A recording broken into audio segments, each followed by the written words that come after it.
ষষ্ঠ শ্রেণীর সকল শিক্ষার্থী বন্ধুদেরকে অনেক অনেক স্বাগত। তো আজকে আমরা 3.2 এর অঙ্কগুলো করব। তো এর জন্য আমরা প্রথমে 1 নাম্বার করব। 1 নাম্বার প্রশ্ন হচ্ছে সংখ্যা রেখা ব্যবহার করে নিজের যোগফলগুলো নির্ণয় করো। অর্থাৎ এই সংখ্যাগুলোর যোগফলটা আমাদের সংখ্যা রেখা থেকে বের করতে হবে। সংখ্যা রেখা কি সেটা আমরা আগের ভিডিওতে অর্থাৎ 3.1-এ জেনেছি। তো এরপর আমরা ওখান থেকেই কি বের করব, যোগফল বের করব। তো এর জন্য সংখ্যা রেখা আমরা প্রথমে এঁকে নেব, অর্থাৎ প্রথমে অঙ্ক করার আগে এই অংশটুকু আমরা ফাঁকা রাখবো। ফাঁকা রাখার পরে আমরা আগে সংখ্যা রেখা থেকে বের করব। তো আমি আগে শুরুতে সংখ্যা রেখাটা একটা রেখা এঁকে নিচ্ছি। এখান থেকে 0 বিন্দুটা বের করে নিলাম। এইদিকে যেহেতু যেহেতু এখানেও প্লাসের কাজ, তাহলে আমরা এইদিকেই সংখ্যাগুলো বসাই নিই। তাহলে +1 +2 +3 +4 +5 +6 +7 +8 আরেকটা লাগবে +9। এরপর আমরা করব কি, এখানে যেহেতু 9 আছে আমরা এখান থেকে একবারে 9 ধাপ চলে যাব। এই যে 1 ধাপ 2 ধাপ 3 ধাপ 4 ধাপ 5 ধাপ 6 ধাপ 7 ধাপ 8 ধাপ 9 ধাপ, মানে মাঝখানের যে ফাঁকা অংশ দিয়ে আমরা 9টা ধাপে অর্থাৎ আমরা এখানে আসলাম।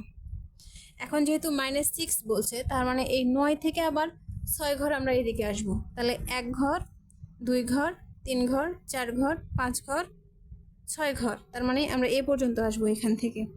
তাহলে আমরা এখান থেকে এই 3 পর্যন্ত চলে আসলাম। তাহলে আমাদের যোগফলের উত্তরটা হবে এই যে এই 3টাই হবে যোগফল। বোঝা গেছে? অর্থাৎ এই 9 ধাপ আমরা এইদিকে যাব, এই 6 ধাপ আমরা এই 9 থেকে আসব। এখানে মাইনাস আছে যেহেতু, এই 9 থেকে আমরা 6 ধাপে যে জায়গায় এসে থামলো সেই সংখ্যাটাই হচ্ছে এই দুই সংখ্যার যোগফল। তাহলে আমাদের যোগফল কত হচ্ছে? তাহলে আমরা এটা লিখি। তাহলে 9 ও এটা আমি আর একটু ভালো করে লিখি। 9 ও -6 এর যোগফল হবে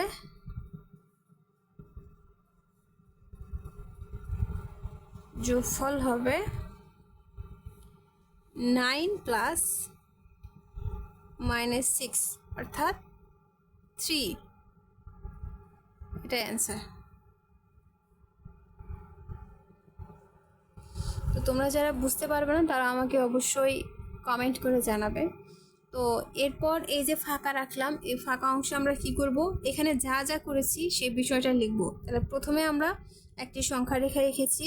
সংখ্যা রেখার উপর এই 0 বিন্দু থেকে আমরা 9 ধাপ ডান দিকে গেছি এবং 9 ধাপ ডান দিক থেকে আবার বাম দিকে হচ্ছে 6 ধাপ অতিক্রম করেছি। 6 ধাপ অতিক্রম করার পরে কোথায় এসেছি আমরা? 3-এ। এই ভাষাগুলো আমরা এখানে সুন্দর করে লিখব। তো আমি এখানে লিখলাম না, শর্টকাটে ভিডিওটি ছোট করার জন্য। তো আমি সেটা স্ক্রিনে লিখে দিচ্ছি, তোমরা স্ক্রিনশট নিয়ে অঙ্কটি কমপ্লিট করবে।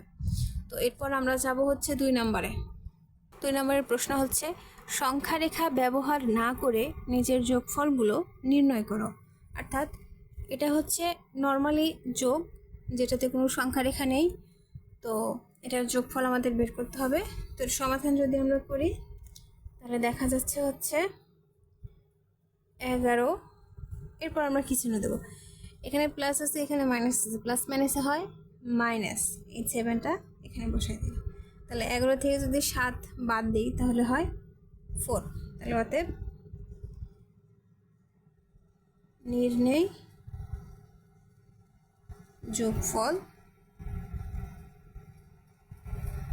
4, এটা অ্যান্সার। তো এভাবে তোমরা বাকি অঙ্কগুলো করে নেবে। এরপর আমরা চলে যাব হচ্ছে 3 নম্বরে। 3 নম্বরে দেওয়া আছে হচ্ছে যোগ করো। এখানে ক নম্বরে দেওয়া আছে 137 এবং -35 অর্থাৎ 35। তো এটা যদি সমাধান করি তাহলে হয় হচ্ছে 137 প্লাস, যেহেতু যোগ করতে বলছে তাই আমরা প্লাস দিলাম, আর এই সংখ্যাটা আমরা ভিতরে ব্র্যাকেটের ভিতরে নিয়ে নিলাম। এরপর আমরা 137 লিখব। এই প্লাস আর মাইনাসে হয় -35। তো তো আমরা ন্যাচারালি জানি হচ্ছে 137 থেকে 35 বাদ দিলে হয় 102। তাহলে অতএব নির্ণয় যোগফল 102, এটা অ্যান্সার। তো আমরা পরবর্তী অঙ্কতে যাব। এভাবে তোমরা বাকি অঙ্কগুলো করে নেবে। পরবর্তী 4 নম্বরে আমরা চলে যাচ্ছি। 4 নম্বর প্রশ্ন হচ্ছে যোগফল নির্ণয় করো। প্রথমে আমরা মাইনাসগুলো যোগ করে নেব। তো এখানে -7 আছে আর এখানে -9 আছে। তো -7 আর -9 হয়, যেহেতু প্লাস করতে বলছে তাহলে আমরা প্লাস করব।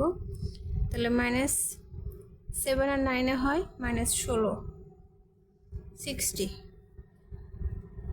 প্লাস দিয়ে আমরা এই দুই প্লাসের সংখ্যাটা লিখব। 16 আর 4 হয় 20, অর্থাৎ 20 দিলাম। এরপর এই সংখ্যাটা আমরা বড় সংখ্যা যেহেতু প্লাস, এটা সামনে নিয়ে আসবো, এটা পিছনে নিয়ে আসবো। প্লাস লিখতে হয় না, শুধু সংখ্যাটা লিখলে হয় -16।